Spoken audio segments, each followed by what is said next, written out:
Oh,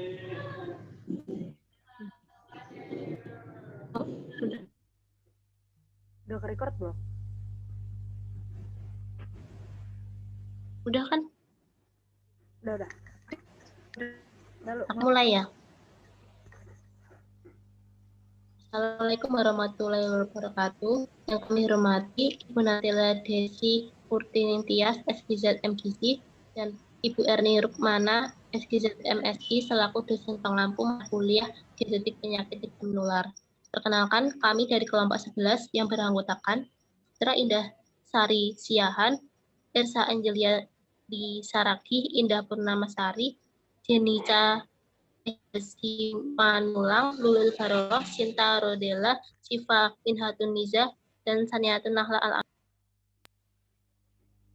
Yang pertama, kami akan membahas tentang asesmen. Next. ini kok lama gitu? Benar.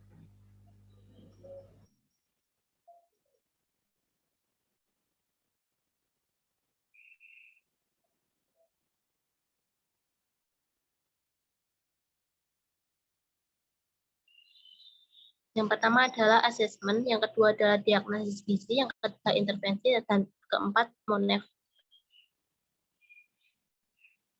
Asesmen yang pertama adalah screening gizi. Kami menggunakan MSD, yaitu screening untuk kategori orang dewasa untuk mendeteksi ada tidaknya suatu malnutrisi. Yang pertama, apakah pasien mengalami penurunan berat badan yang tidak diinginkan selama 6 bulan, yaitu B, tidak yakin atau tidak tahu, terasa baju longgar, skornya 2.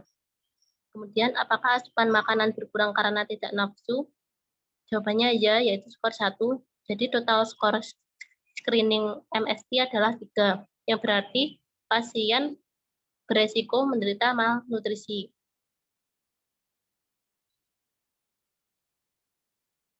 Kemudian asesmen antropometri. Yang pertama, tinggi badan yaitu 170 cm, berat badan 68 kg, termasuk kategori gemuk, dan IMT-nya yaitu 23,5 yang termasuk overweight.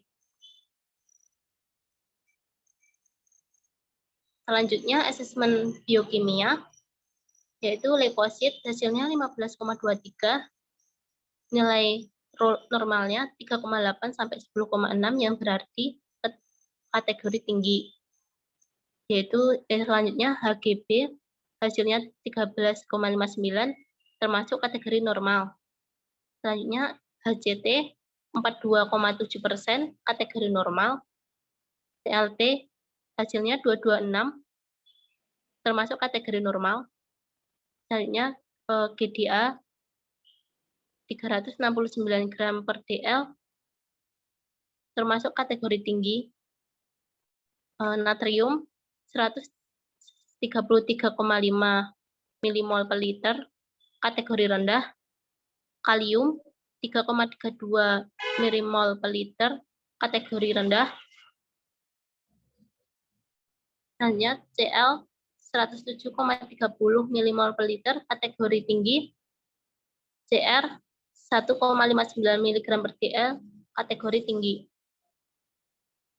Selanjutnya, asesmen fisik klinis, yaitu suhu 37 derajat, kategori normal, tekanan darah 120/80 mmHg, kategori normal, nadi 88 kali per menit, kategori normal, RR 20 kali per menit, kategori normal. Sistem digesti, yaitu perut nyeri akibat diare, pasien dalam keadaan lemah, sehari mual muntah 1-2 kali sehari. Kesadaran, yaitu kesadaran pasien cukup. Jadi kesimpulannya, pasien memiliki suhu, tekanan darah, nadi, dan RR yang normal.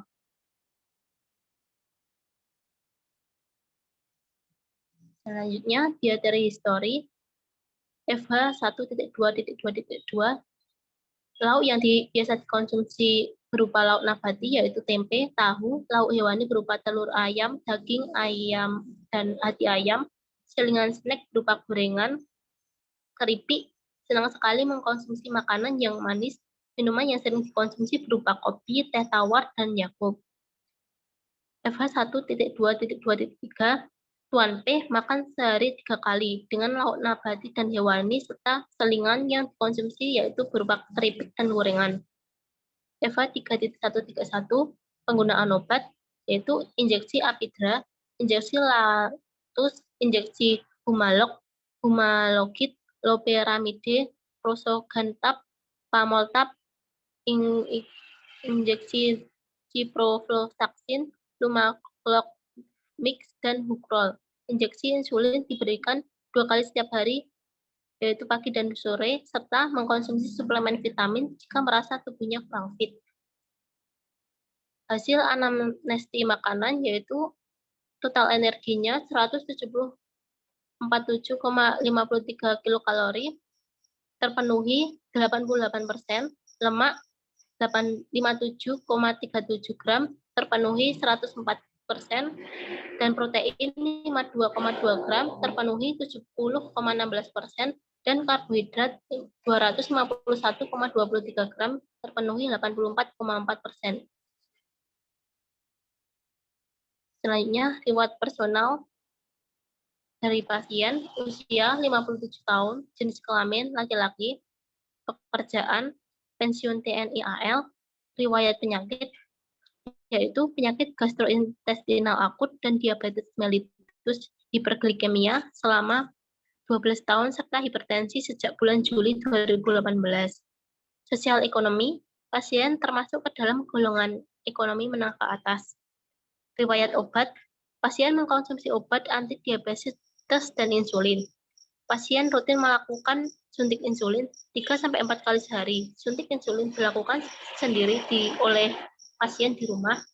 Pasien mengkonsumsi suplemen vitamin jika merasa tubuhnya kurang fit. Selanjutnya, diagnosis akan disampaikan oleh Nahla.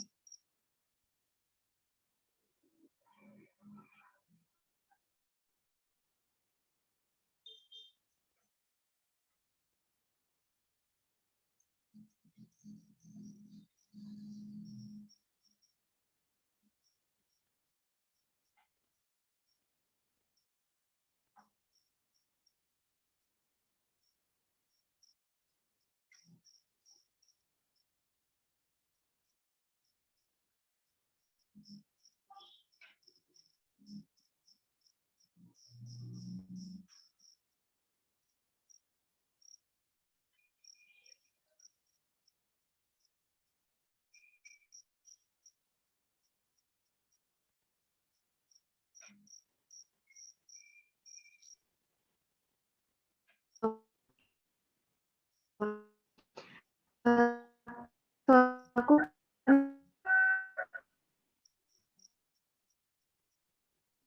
halo.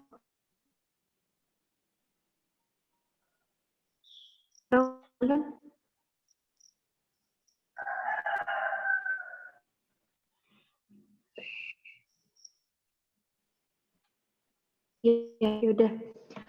Kemudian diagnosisnya ada 5. Yang pertama NI12, energi inadekvat berkaitan dengan diare, nyeri perut, dan batuk berdarah sehingga pasien menerima makan. Tandai dengan hanya mencapai 2000 atau sekitar 150 kalori. Yang kedua, EC2.2, perubahan nilai laboratorium EG berkaitan dengan gangguan metabolisme karbohidrat atau insulin ditandai dengan nilai gula darah acak yang tinggi sebesar 169 gram per desiliter. Yang ketiga, NC3.3, overweight, kaitan dengan sering mengkonsumsi makanan sumber karbohidrat dan lemak pada makanan selingan, ditandai dengan IMT sebesar 23,5 kg per meter persegi. Yang keempat, NB1.3 tidak siap merubah diet atau merubah perilaku berkaitan dengan yang tentang makanan dan gizi berupa mengkonsumsi makanan tinggi karbohidrat dan lemak ditandai dengan pasien menyangkal perubahan kebutuhan terkait makanan dan gizi. Kemudian yang kelima, kurangnya kemampuan untuk memonitor diri sendiri berkaitan dengan ketidaksiapan untuk melakukan diet atau mengubah pola hidup yang berupa sering konsumsi makanan tinggi karbohidrat dan lemak yang ditandai dengan asupan lemak lebih dari kebutuhan, yaitu sebesar 104%. Kemudian next.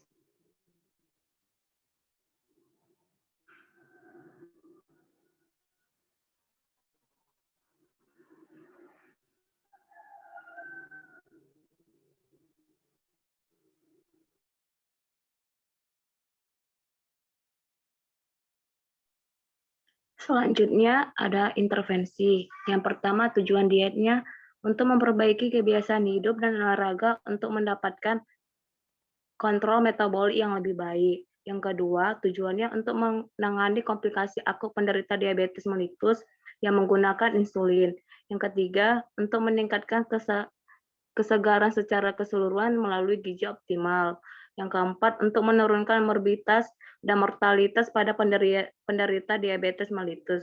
Adapun prinsip dietnya yaitu tepat jumlah kalori, tepat jenis bahan makanan atau minuman, atau tepat jadwalnya.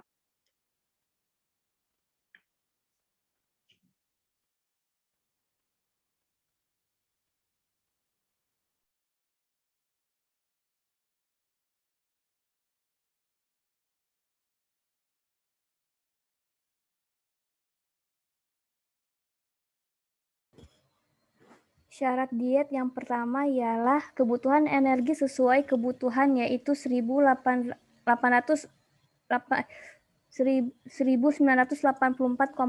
kalori. Yang kedua, kebutuhan proteinnya 15% sebesar dari total energi, yaitu 52,20 gram. Yang ketiga, kebutuhan lemak sebesar 25% dari total energi, yaitu 57,37 gram. Selanjutnya, kebutuhan karbohidrat 60% dari total energi. Lalu serat dianjurkan 20-35 gram serat makanan dari berbagai sumber bahan makanan. Natrium untuk diabetes dianjurkan kurang dari 2.300 mg per hari. Jika ada hipertensi diberikan pengurangan natrium. Selanjutnya, vitamin dan mineral diberikan cukup sesuai kebutuhan.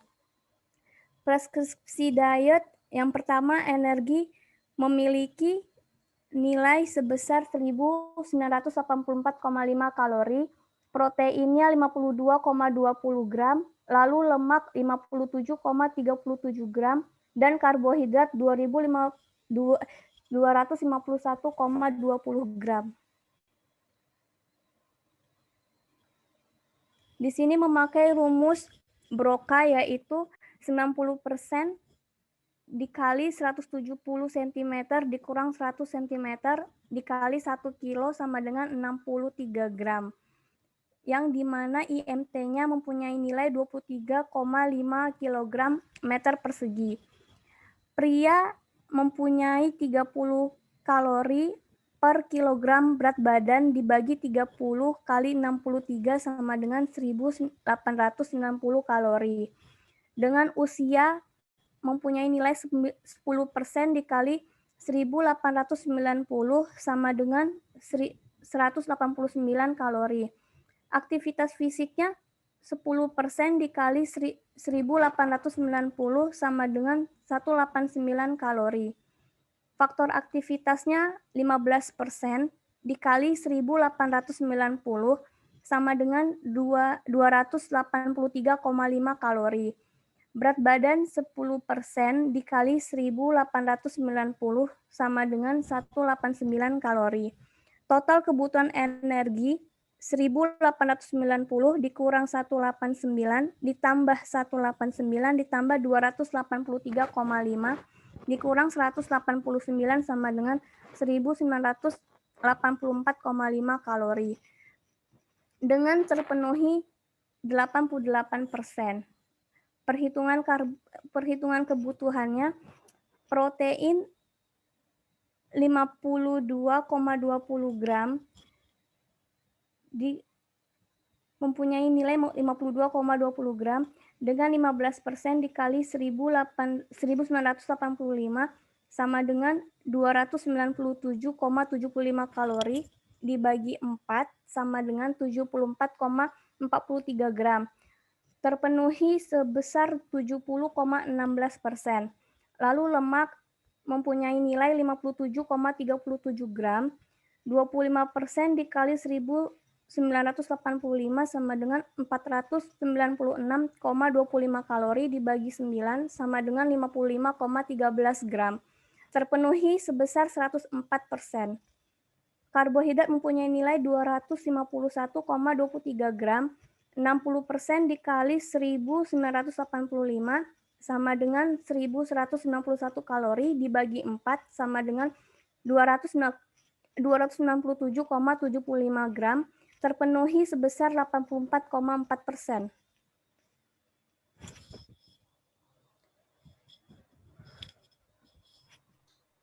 Selanjutnya, monitoring evaluasi. Untuk monitoring evaluasi antropometri, yaitu menurunkan berat badan pasien menjadi normal dengan targetnya berat badan ideal 63 kg, serta mempertahankannya. Menurunkan IMT menjadi normal. IMT normal 18,5 sampai 22,9.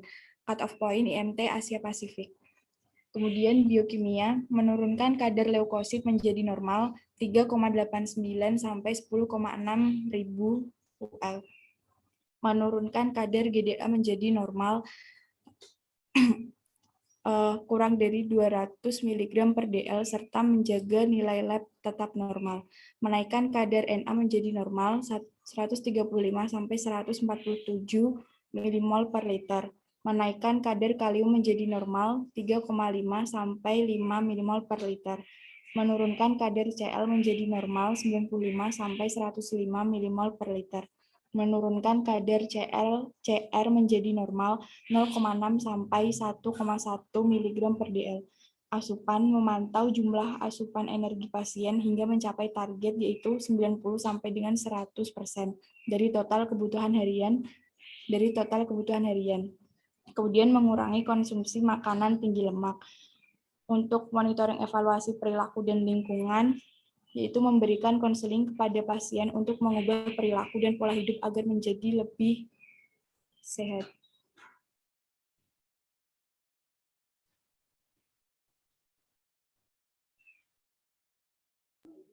Ya, selanjutnya itu ada menu. Di sini kita membuat menu untuk pasien dengan jumlah kalorinya ataupun energinya itu sebesar 1977,1 kilokalori. Untuk proteinnya yaitu 91,3 gram. Untuk lemaknya 58,7 gram. Dan juga karbohidrat itu sebanyak 271,7 gram. Nah, ini menu yang akan diberikan kepada pasien selama 1 hari. Next.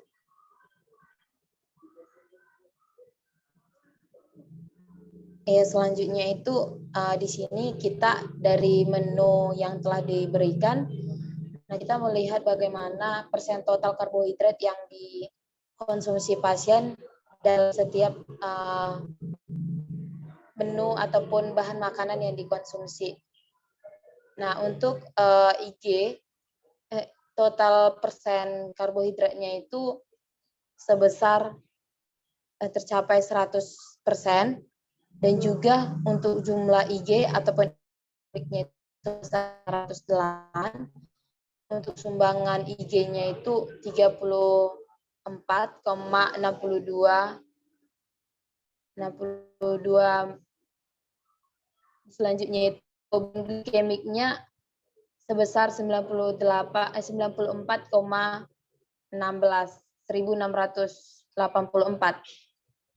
Nah, ini IG yang kami dapat itu berdasarkan dari tabel indeks glikemik setiap bahan pangan, dan juga untuk menentukan sumbangan IG-nya itu ditentukan dari persen total karbohidrat dikali dengan IG, dan untuk menentukan beban glikemiknya itu jumlah karbohidrat bahan pangan dikali dengan total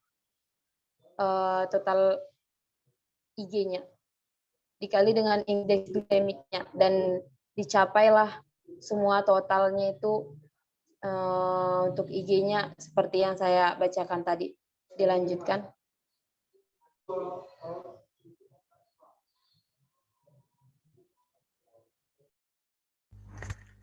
Untuk selanjutnya ada karbohidrat counting. Kebutuhan kalori klien 1984,5 dengan karbohidrat 60% yang menghasilkan 1191 kilokalori.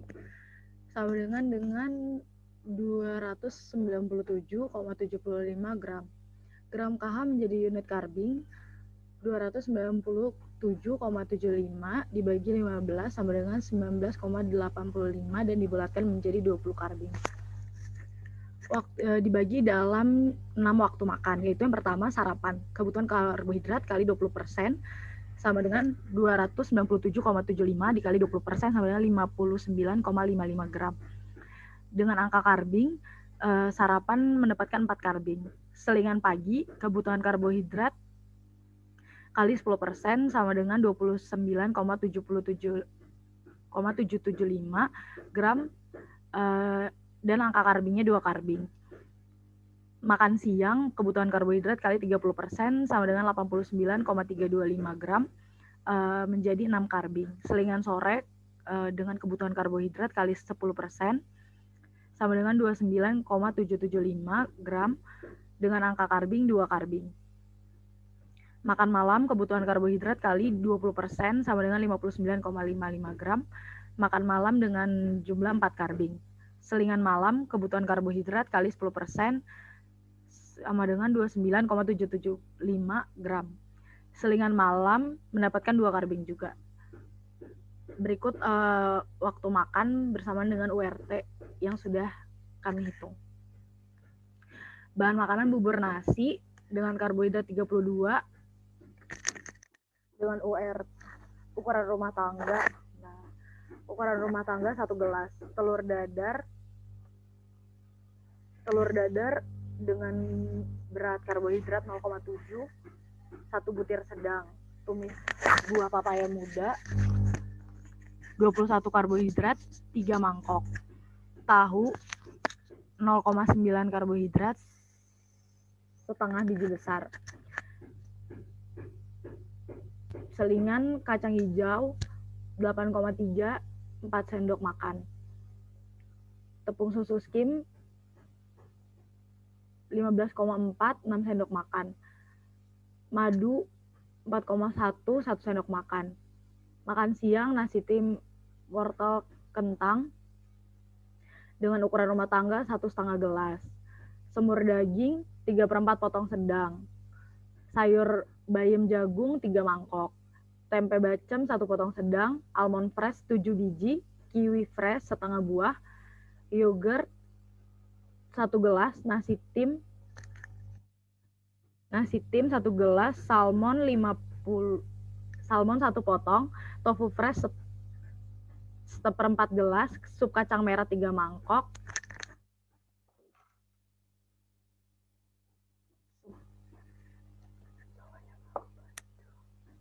dan sebagainya.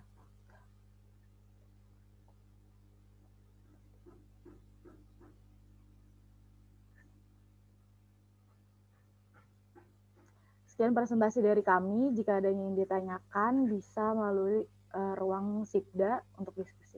Terima kasih.